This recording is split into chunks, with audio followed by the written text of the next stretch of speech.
विपत्ति निवारिणी गायत्री भाग 46।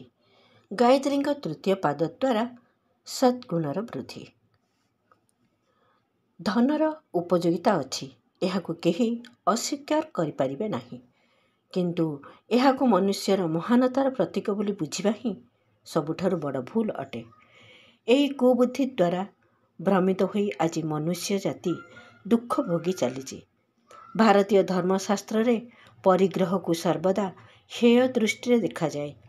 विद्या एवं बल परे धन को तृतीय शक्ति हिसाब रे मान्यता दिया जाए।